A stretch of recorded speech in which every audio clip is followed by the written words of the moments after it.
Hi everyone. Hello. Following some initial problems with the streaming setup, we finally managed to get it going. Just changed the browser, finally, but So that's what worked. yeah, Mozilla Firefox didn't work, and now we're on Safari, and now it works. So Safari works. that's of all first. things. Cool. So welcome to the 24th Mix Analog webinar. What we do here is we talk a bit about Mix Analog, what's new since the 2 weeks before when we had the 23rd one. There's quite a few new things. And you guys can post us some questions in the chat section. We'll look into the chat section every now and then and try to give you answers as soon as we can. Yeah, I can see that the chat is pretty lively today. Oh yeah, the chat is actually happening. I'll try to make it a bit larger so that we can see what's happening. Okay, so in the meantime, when Bojan is figuring out if any of you need some immediate answers right now, I think I can tell you about the first topic that we're gonna be. Oh, Sorry. okay. First topic that we're gonna be talking about today, and it's a huge one. It's actually a very nice one. Yeah, and it's a nice one. So for those of you that may have missed the last webinar, so 2 weeks ago, we were just on the verge of releasing the G24, the GYRF passive aggressive Mastering compressor to the public. We were just finishing the internal and beta testing, and everything went well. And the G24 is now out in the wild. So the first initial impressions, I think, were really positive. We liked the machine, like from the get-go when we got it. It was apparent to us that it was going to be a very complex one, but that it's a gem, like it hides a lot of really good sounds and settings. But there's a lot of knobs to turn. So oh yeah, it's quite complicated. So we took a little bit extra time this time around to prepare some of the material in advance. So contrary to some previous releases, we really took our time, got a few beta testers up to test it and give us some feedback, prepare the tutorial in advance and so on. So personally, I'm really happy for this kind of release to go out where everything is prepared so that you guys can really just jump into the new hardware unit without problems. You can just go and have a look at some video tutorials and some example presets and maybe also some guidance from more experienced users who have had this machine for I think it's now a year or two old. So you can look up. Is it not more? I think it's just 2 years. Cool. So you can look up their suggestions as well on where to start and how to approach it. So that was really cool. Really nice release. You can see the G24 up here. It's a bit different than in looks only from the official one from Jakob. So it just has a different front panel and it has no knobs because we replaced the knobs with our automation technology. But it still has the same meter. Yeah. Which is, it was kind of a cool side project that turned out to be not quite a side project, but actually a proper development. But yeah, it was how do I put it? Yeah, a nice little thingy to work out to make it behave well also in the user interface, not just on the actual hardware. I've just finished writing a blog post about it, so yeah, it'll be out soon. Yeah. The things you guys trying to say is, and I think maybe just a bit of backstory. We had started with some machines. Maybe you can see it.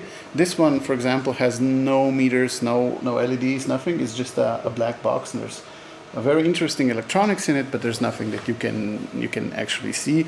And we went from that all through machines like the ADU over here that has meters, and now also the GYRF is also a machine that we made with a meter. We also went one step further and got the original meter. So this is the exact same one that is on the original unit. And one of the things that we noticed when we put this meter against the readouts that we get from the machine is that the meter has some sort of mechanical life of its own, let's say. Yeah, So- it has momentum. It has momentum, so it moves a bit differently than the electronics inside. So the electronics say, let's say 6 dB, but actually the meter is overshooting a bit, and then it has its own dynamic. Yeah, And we thought that it would be really cool if you guys could experience the same sort of dynamic as the mechanical meter. So we wrote some interesting code that would simulate that. So if you pay attention to the Gyref G24, it's the only unit that we've done with this for now. When you use it with some like heavy material that has a fast release, for example, or maybe just like a nice big thwack of an attack, you will see the meter will actually oscillate a little bit on the transients.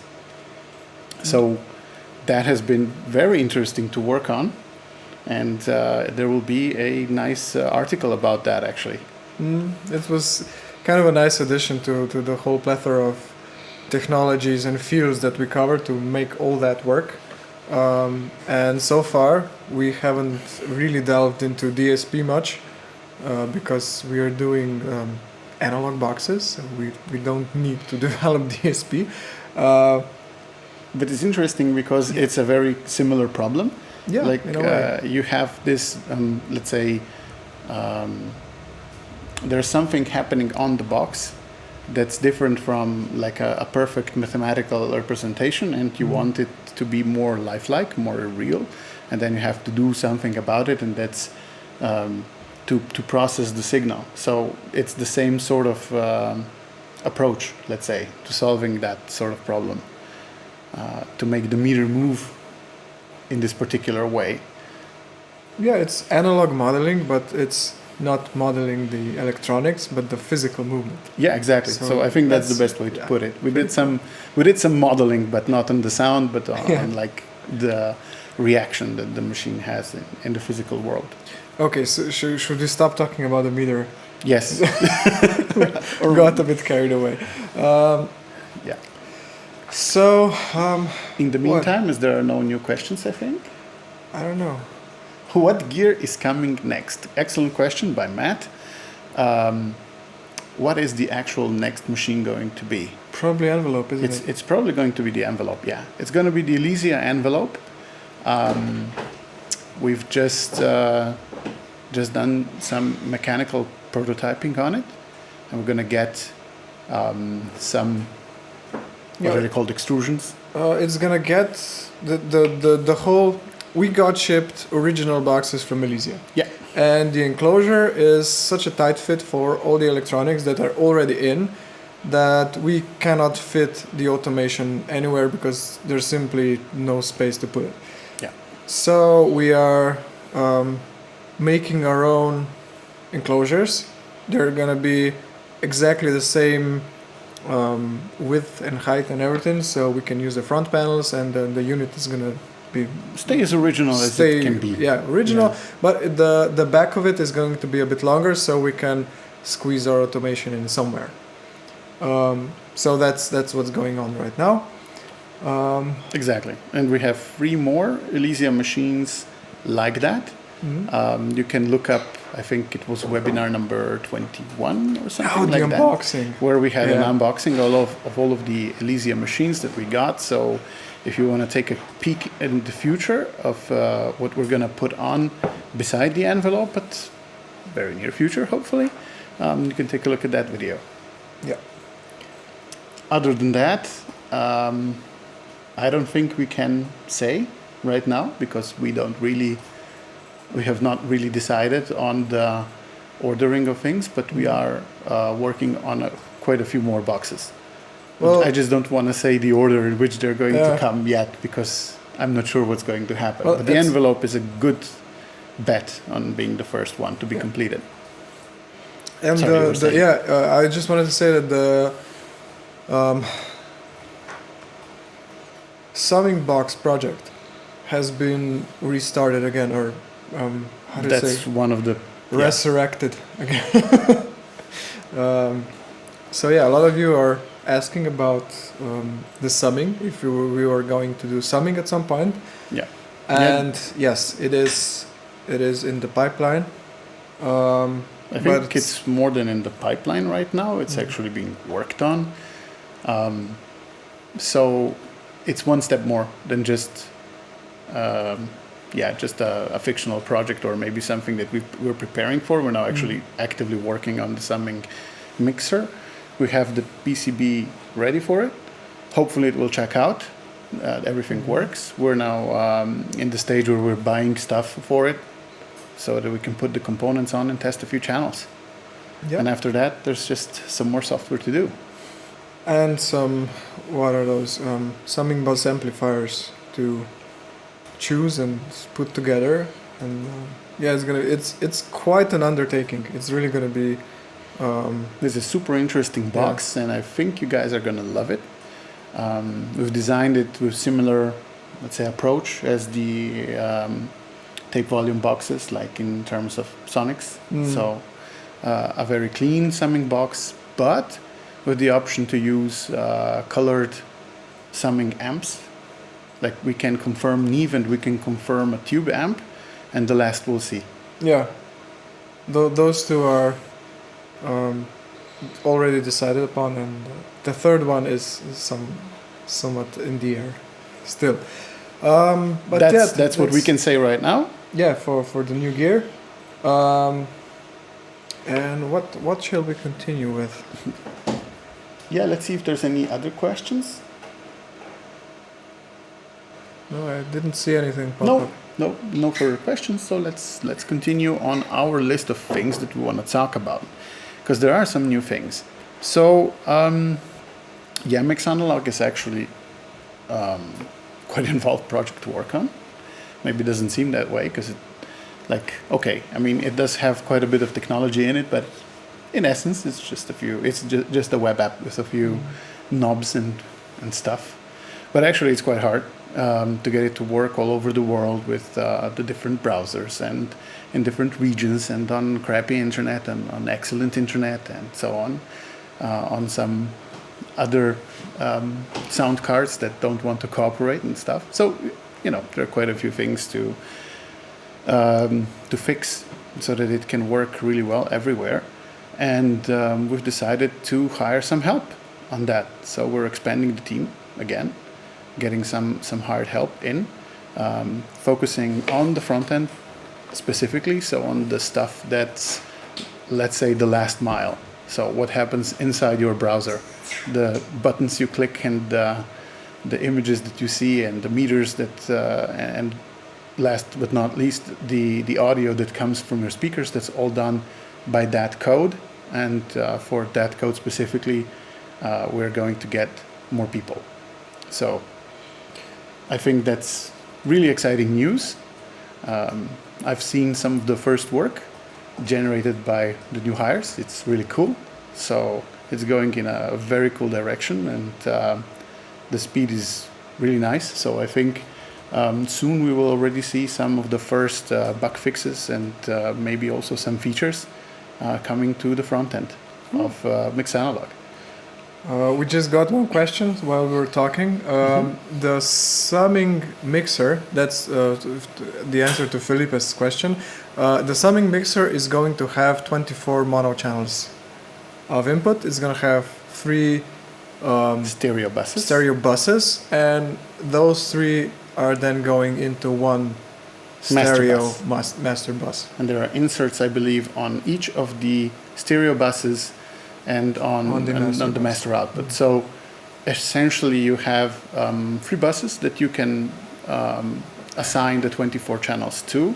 Each of the channels has pan and gain, right? And then all of the buses have an insert point. Yep. So that's the architecture of the summing mixer. It should be really cool. So yeah, about the new front end features. Yeah. So what's coming? So what's coming? Okay. Žiga can tell you a bit more maybe on what his vision is on maybe some long-term stuff, I think, if you've already given it some thought. The idea is we are going to try to do some fixes first and expanding on some of the features that we already have, like presets. And then we're going to do some more far-reaching stuff that we need to do so that so that we can support the summing mixer and so on. And I'll let you maybe talk a bit more about the long-range stuff, and I'll just throw in some ideas that we have, or short-term ideas that we have for the existing features and the bug fixes. So, Cool. yeah. So yeah, the summing mixer mention was actually a good leeway into what's going to happen, because to make it worthwhile and actually I don't know, useful, usable in that context, we will have to eventually develop some kind of multi-track view that is probably going to be similar in a way to what your average DAW looks like. So you're gonna have either lanes of tracks, so you're gonna know what's playing on what track and so on, and also a bank of faders, so you can set your levels and everything, and those are gonna be analog faders. Those are not going to be your DAW digital faders. But the faders in our summing mixer are actually going to control the levels on the hardware summing unit. Mm-hmm. So that's going to be pretty cool. And for that, we are doing our homework and looking at different DAWs, different basic questions like, should we put the track info on the left, like for instance, I don't know, Pro Tools or Logic, or should we put them on the right, like Ableton? Should we have the fader banks underneath visible at all times, like for instance Reaper, or also the mix view on Logic? Or should we keep it as a separate floating window, or maybe a separate view altogether? So yeah, we're probing those, trying to find out which one of those is going to be the best fit for the product that we're going to develop. That's for the multi-track view. So this is one of the features, and I think before that, at least I hope, there's also reordering of product chains that we offer. So within the Rec one, for example, where you have quite a few processors, and if you want to do EQ before compression or vice versa, you could do that if you had a reorder function. And that's one of the goals that we have for that, right? Yeah, and again, same story. We have to figure out how to make this as simple as possible without compromising the utility. So it has to look intuitive enough that you don't have to read a manual for just reordering stuff and knowing what your signal flow is and so on. So that's what Žiga is going to be working on, is figuring out how our simplified product, because mix analog is not a full-fledged DAW. It's not meant for arranging, it's not meant for composing, it's not meant for beat making and so on, but it is meant for mix downs and for mastering. So how can we take the best of the existing stuff, the DAWs and online products like Cloud Bounce and stuff, and take those ideas together to make something that will work for mix analog, that has this special additional feature, let's say, that you're using actual analog gear. So there are some limitations, but there are also some opportunities here to reinvent a few things and make some of them simpler. So that's the long-range plan, I believe, that we're going to work on. On the short-term stuff, we know that quite a few like windows in the app, like for presets, recall and store, are a bit clunky. There's no pagination, or maybe there's missing search, or for example, the presets, they are not in folders and so on. So there are a few opportunities here. I'm not going to promise we will fix or do all of those things, but that's the direction that we want to take, like on a short term, is to make those features that we already have to be a bit more organized and be more useful. Another thing that we want to do is we want to save your settings, like the ones that you have in the preferences on the UI scale and so on. We want to save those and the buffering, of course, as well, so that you don't have to go into those menus and fix that all over again. And maybe another good opportunity to fix is the bounce queue, which currently disappears if you refresh. So if something would happen with your session that you need to refresh it because something crashed, then you would lose all of your queued bounces, and I view that as a bug, and it's something that we're gonna fix like really soon. So those kind of things are going to happen soon with the help that we're going to get. We already have, and the long-term stuff is maybe not super long-term, but in our view, it comes after that. So we'll first fix a few things, improve some of the features that we have, and then we're going to make some paradigm shifts in how mixed analog looks like and what kind of features it has. Yeah, and beside that, from the top of my head, I don't know if there's anything more. Yeah, maybe let's take a look and see if we have some more stuff queued up to say. Oh, yeah, of course. If you want to in any way suggest or participate in the creation of any of those new interface features or updates or whatever, don't hesitate to contact us. We would love to hear from you. Yeah.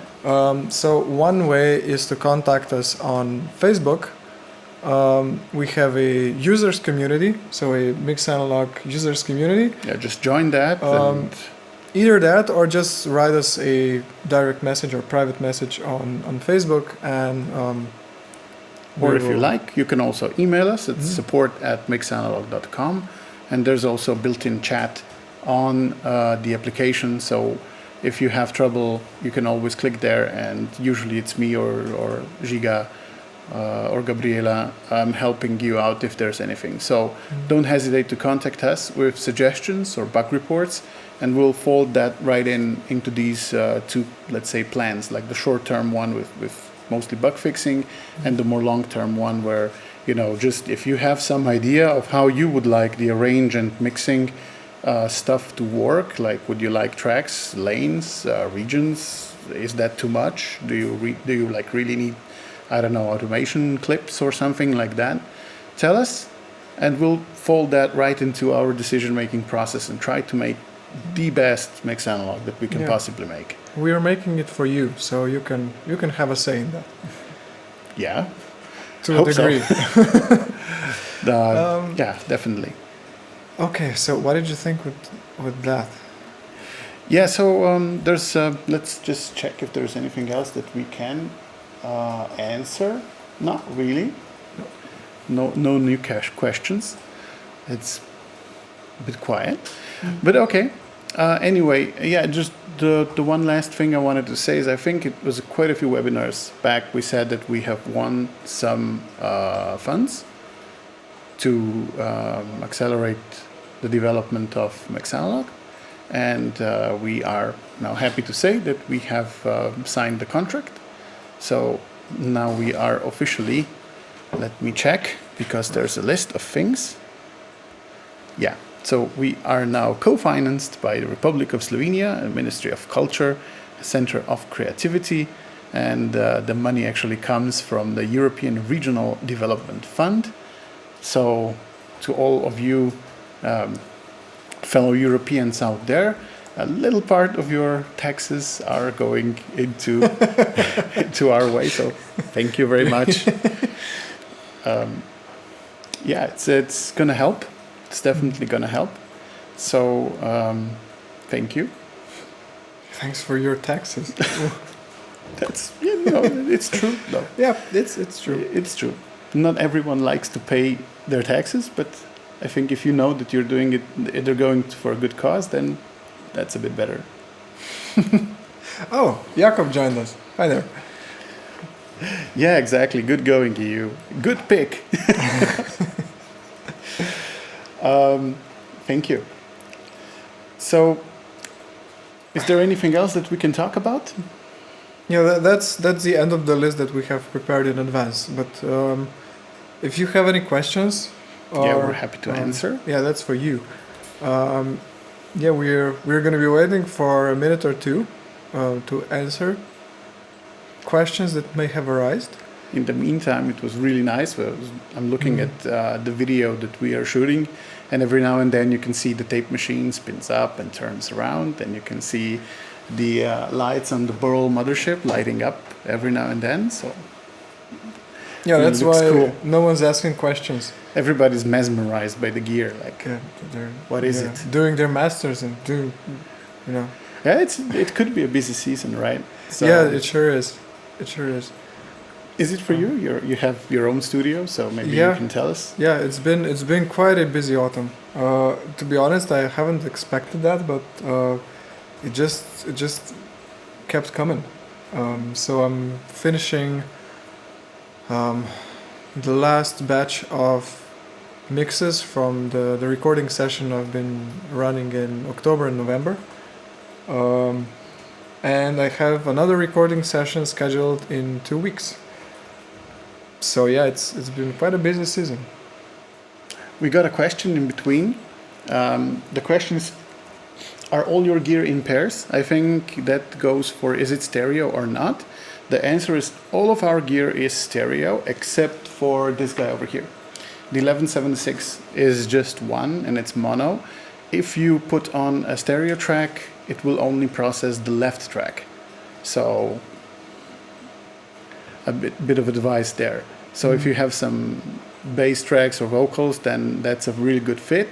And if not, then what you can do is you can split the material in 2 tracks, the left and right, process that independently. But Or mid and side. Or mid and side. I was getting to that. Okay. Because if you do that, if you split to left and right and you have a lot of compression, then your stereo image is going to shift around as gain reduction energy shifts around from left to right. So in order to avoid that, you can actually bounce, you can extract a mid and a side track from your stereo material and bounce separately the mid and the side on the 1176. So you can still get a stereo result. So that's the takeaways. You can still get a stereo result from a mono unit. It just takes a little bit more time. But it's the 1176 is free for half an hour per user per day. So it's So- easy to do that if you Yeah. like. So if you have some overheads, for example, which is where I would say, Consider, yeah, the 1176, then split it into mid and side, put on each of those, and within half an hour you should definitely be able to dial in both the mid and side and do something. And in the last minute, look who joined us. Hi, Whitey. Very cool to see you again. Yeah, long time no see. We have a little thing prepared for you, but I won't say what. So What? Even yeah, I don't know about that. that's true because it's a secret. But I'd be checking your inbox if I were you. So yes, the stream is kind of getting to a close. But if you have any questions, we're super happy to answer them. We really don't have anything else prepared in advance, though I think we could just talk on and on and on if you guys would let us. But I think you'd prefer if we fixed some bugs and made some features instead. Yeah. We'll wait for. I don't know how much delay the stream actually has for I think viewers around the world. maybe half a minute. Probably. So we should wait for a minute. We should. If maybe Whitesea comes up with a question. I really liked Davey 504's approach to this. He has a therapy session in the end of some of his videos where he's just silent and looks at the camera and says, I understand. Yeah, it's tough. I believe you. So is that the bass guitar guy? Yeah. Yeah. Yeah, he's amazing. Yeah, sure is. Yep.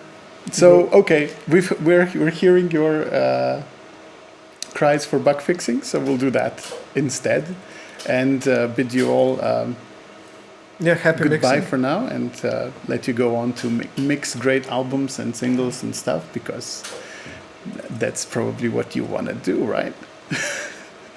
Okay, so this one was a short one, but nevertheless, thank you for your time. Have a nice holiday month, or how do you say that? Season? Yeah, lots of parties in December. Join them. Party. And until next time, which is in 2 weeks, we bid you farewell. So, bye. Bye, guys.